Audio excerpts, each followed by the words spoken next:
Hi everyone, it's Graham again and welcome back to my channel. So today I am back with part 2 of my August book haul. It's also part 2 of my August Agatha Christie book haul. I have 4 books to show you, 2 of which are paperback and 2 of which are hardback. 2 of the books are the same book but in different editions, and I am so excited about them. So excited. So, without much further ado, let's dive into the books. So the first one I have to show you is a gorgeous 1950s paperback green penguin edition. It is from 1952 and it is Murder on the Orient Express. I have been after the green penguin edition of this book for years. It's always very expensive secondhand, and I found it on eBay a few days ago and it was a price that I couldn't beat, and there was another book that came with it as well, which is in this haul. I'm so excited to finally have a green edition of the Murder on the Orient Express penguin books from the 1950s.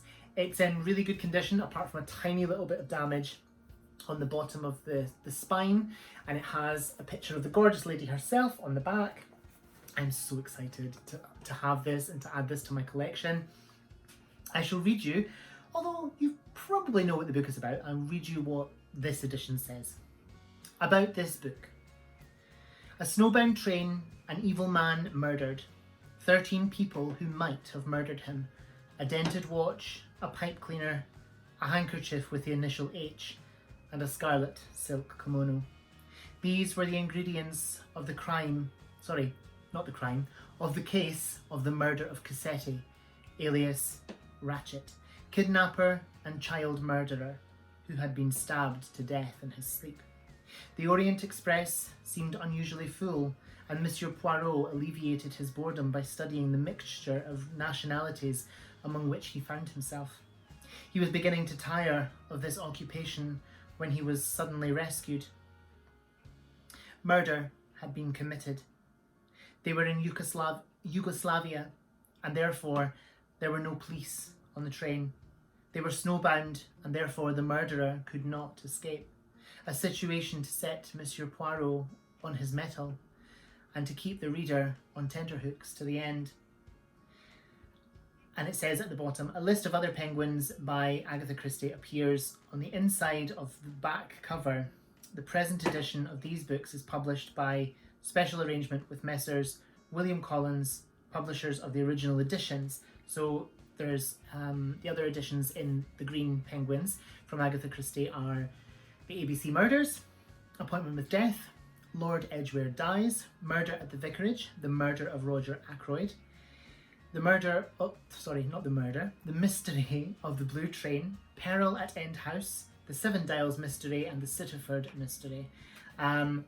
The next one is mentioned in that list, and I can't wait to show you, but I'm so excited to have a copy of The Murder on the Orient Express in the green penguin.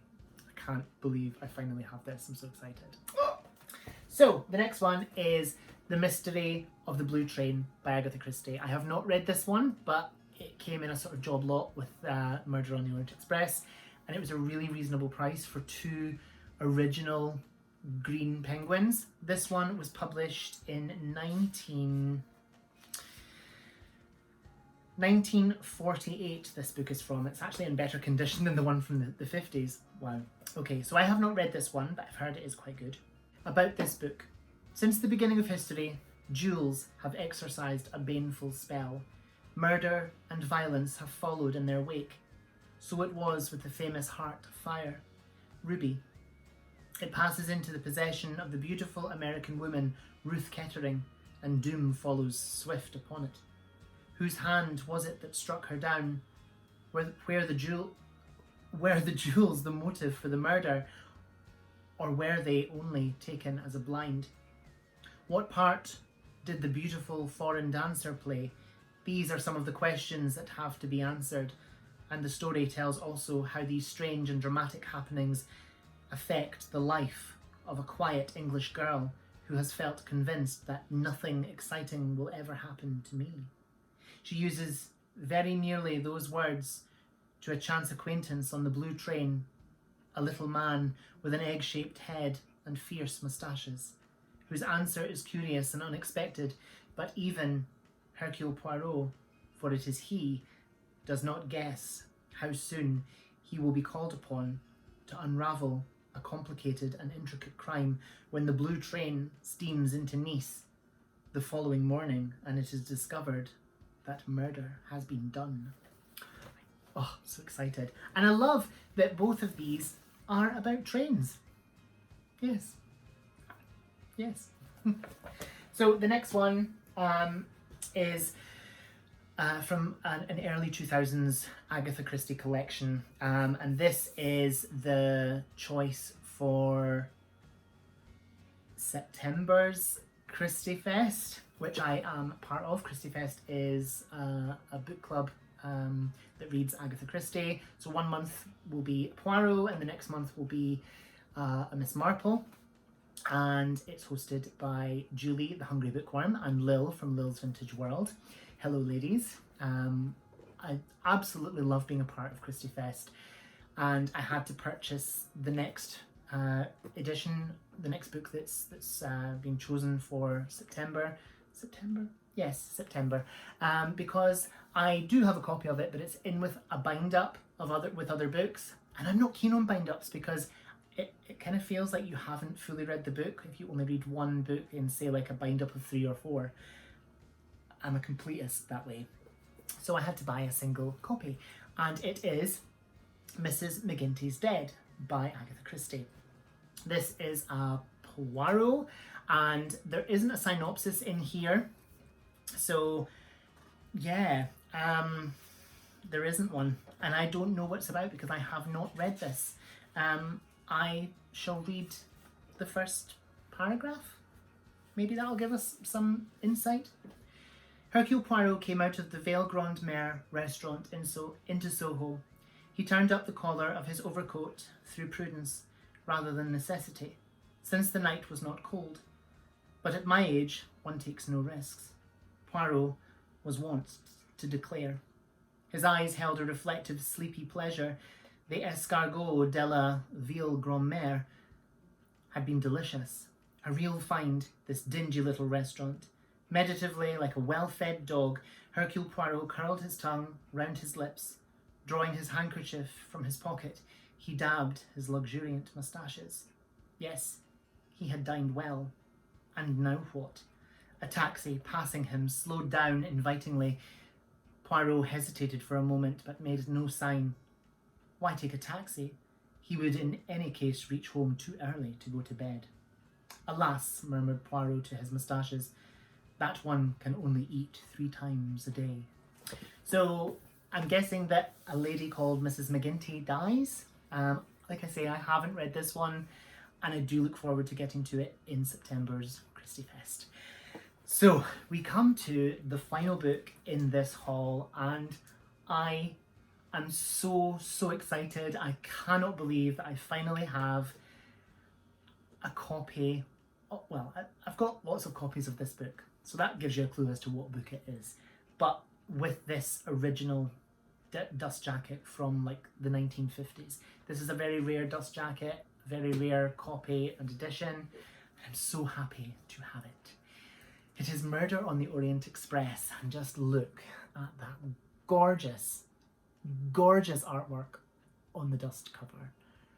I can't believe it. I love it so much. This is November's pick for Christie Fest, and this is the edition that I will be reading, and it's also like a birthday gift to me because I turned 35 in November, and I'm so excited. I love this book so much. So let's see what this book says that the other one didn't.